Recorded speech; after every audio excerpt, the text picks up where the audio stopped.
Why does stress make you sick? Think of the last time you were under real pressure. Not danger, just pressure. A difficult conversation coming.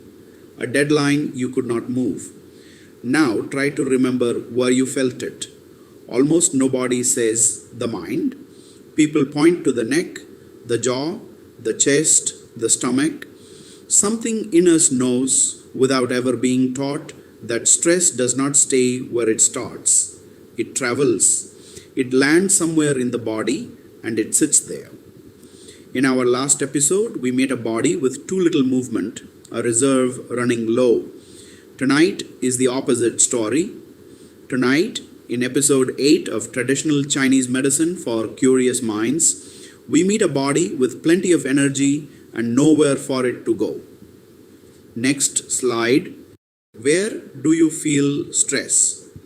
Have you ever noticed that when you are stressed, your neck becomes tight? Not injured, nothing happened to it. It simply hardens, like a rope being pulled from both ends. Why does the stomach bloat before an important meeting when nothing has been eaten? Why do some headaches arrive only during difficult weeks and lift the moment the difficulty passes? Why do shoulders ache after a day of sitting still and worrying when a day of carrying heavy things leaves them fine? Most of us treat these as unrelated nuisances. A bad neck, a sensitive stomach, tension, headaches, just how I am. But consider what they all have in common. Every one of them appears when life gets hard and eases when it lets up. That is not a coincidence, and it is not imagination. In traditional Chinese medicine, it has a name, and the explanation begins with something you have sat in 100 times. Next slide. 2 ways movement goes wrong. A quick reminder of where we are. Qi is movement, the constant carrying and coordinating that a living body does every second. When Qi flows well, you never notice it at all. Things simply arrive on time. Last week, we met the first way that can go wrong, not enough of it. A low reserve, a body that still works, but at a cost, tiring quickly and recovering slowly. Tonight, we meet the second way, and it is completely different. Here, there is no shortage at all. The energy is present, sometimes in abundance. The problem is that it cannot move freely. It gathers, it presses, it builds up behind something and stops arriving where it is needed. Traditional Chinese medicine calls this Qi Stagnation. And to see exactly what it feels like, we only have to look out of the window. Next slide. Meet Priya. This is Priya. Priya is 36 and runs a team of 12 people, which she is very good at and which never really stops. Here is what her week looks like from the inside. Her neck and shoulders are tight from about mid-morning onward. Not painful exactly, just never loose. She eats a normal lunch, and by 3 in the afternoon, her waistband is uncomfortable. Her mood moves in ways she cannot predict. Fine at 11, irritable at 2, tearful at 9 in the evening over something small. Her friends have started noticing that she sighs, long, deep sighs, many times an hour, without any idea she is doing it. And here is the strangest part. On the days she manages a long walk or a proper workout or has a good cry, nearly all of it eases for a while. Her tests are normal, and they are. Nothing is wrong with Priya that a scan can find. So let us leave her for a moment and go and sit in traffic. Next slide. The traffic jam picture. A city road at rush hour brought to a complete stop. Now look closely at what is actually wrong. Every car has fuel. Every engine is running. Every driver knows exactly where they are going. Nothing is missing and nothing has failed. There is simply one blockage somewhere ahead, and everything behind it has stopped arriving.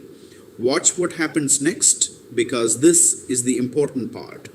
Pressure builds, horns start, tempers rise, deliveries are late in a district that has nothing to do with the blockage. A driver 2 kilometers back who cannot even see the problem becomes furious for no reason he could explain. The trouble spreads far beyond the place where it began. And notice one more thing. The moment the road clears, everything is fine again. Instantly. No repairs are needed. Traditional Chinese medicine has used this exact image for centuries to describe what happens inside a human being under sustained stress. Next slide. So, what is Qi stagnation? So, here it is in one sentence. In traditional Chinese medicine, Qi stagnation means the body's movement has become blocked. So, energy gathers and presses instead of flowing on. That is all it means. And notice how different this is from what we met last week. Qi deficiency is emptiness, not enough to go around, so everything feels heavy and slow. Qi stagnation is pressure, plenty there but stuck, so everything feels tight and full. The two even feel opposite from the inside. A person who is depleted feels worse after exercise. A person who is stuck feels better after it, sometimes dramatically better within 20 minutes. That single difference is one of the most useful observations in all of traditional Chinese medicine because it tells you what the body is actually asking for. One is asking to be filled, the other is asking to be moved. Next slide. What people often notice. So, what do people actually notice? According to traditional Chinese medicine, some people may find their neck and shoulders permanently tight. The classic place where held pressure gathers, which is why a massage helps for an afternoon and then it returns. Some may notice bloating that comes and goes rather than staying. Worse under stress and better on holiday because digestion needs things to keep moving through. Some sigh constantly without realizing, and this one is remarkable. A sigh is the body's own attempt to release something stuck, which is why it brings a second of relief. Some find their mood swinging without cause, irritable, then flat, then tearful, because in TCM, emotions are meant to move through a person and out, not gather. And some get headaches only during difficult weeks, arriving as pressure builds and lifting as it clears. Notice that every one of those signs comes and goes, and everyone is worse under strain. Do your shoulders tighten when you are stressed?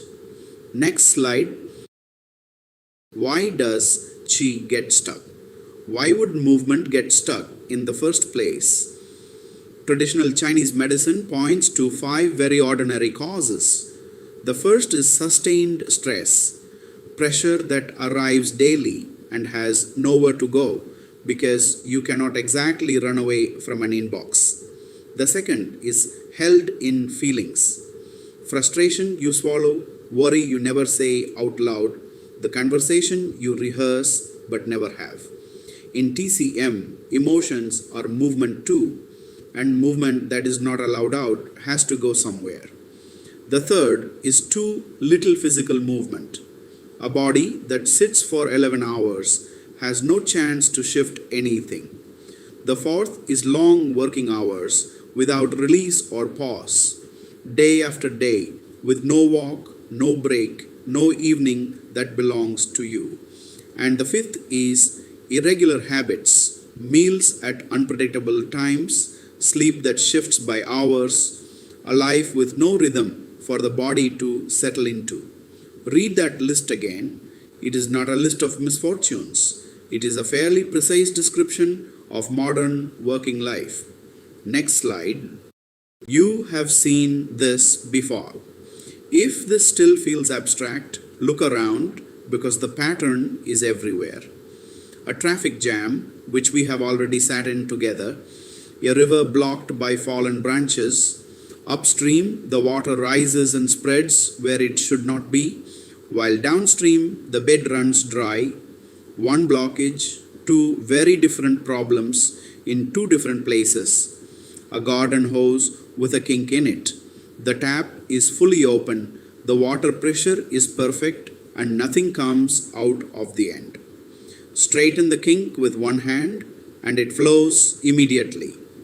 A crowded motorway where nothing is broken and nobody is going anywhere. And a lift stuck between floors with everyone inside it perfectly healthy and completely unable to arrive. In every single one of those, nothing is missing and nothing is damaged.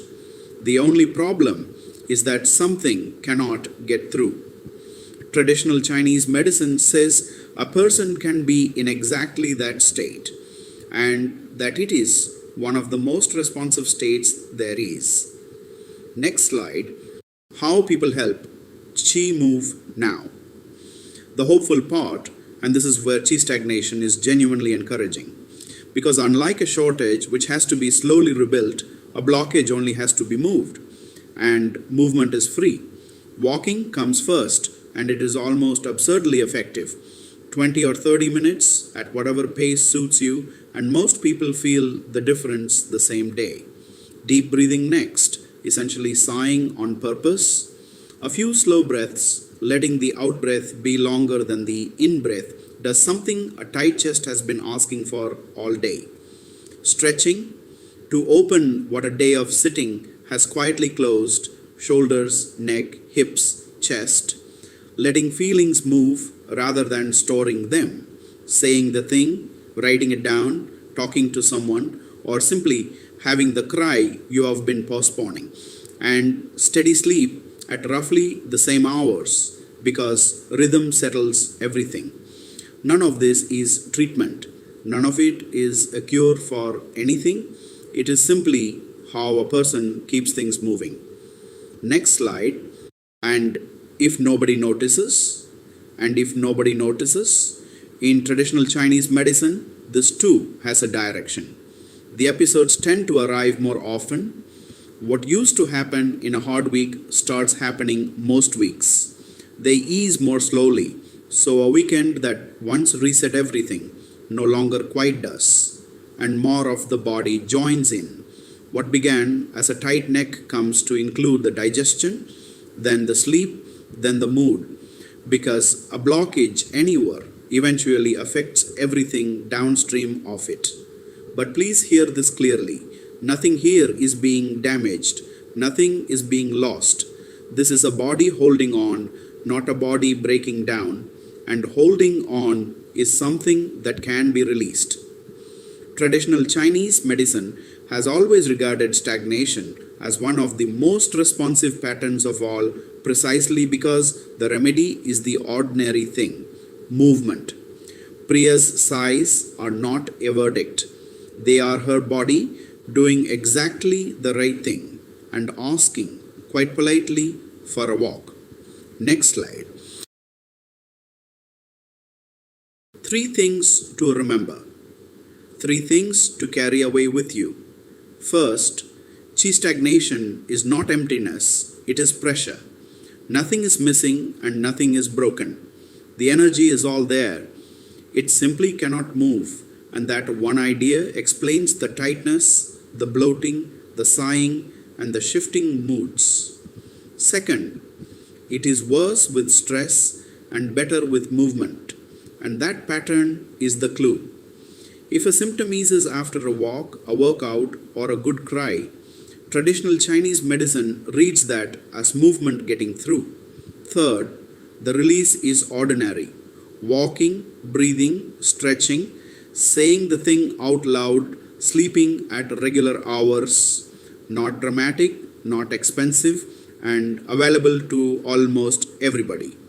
If you remember one sentence from tonight, let it be this: when energy cannot move, the body tightens, and the answer is not to push harder or rest more.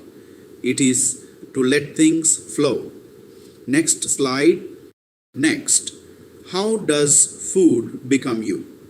We have now spent 3 episodes on movement, what it is, What happens when there is too little of it, and what happens when it cannot get through. But movement alone still does not explain everything, because something has to be moved, something has to be delivered. Think about it. The warmth has to reach your hands, but so does the substance that builds them. What is it that actually feeds a muscle, a thought, a memory, a night of deep sleep? What turns a plate of food into a living person?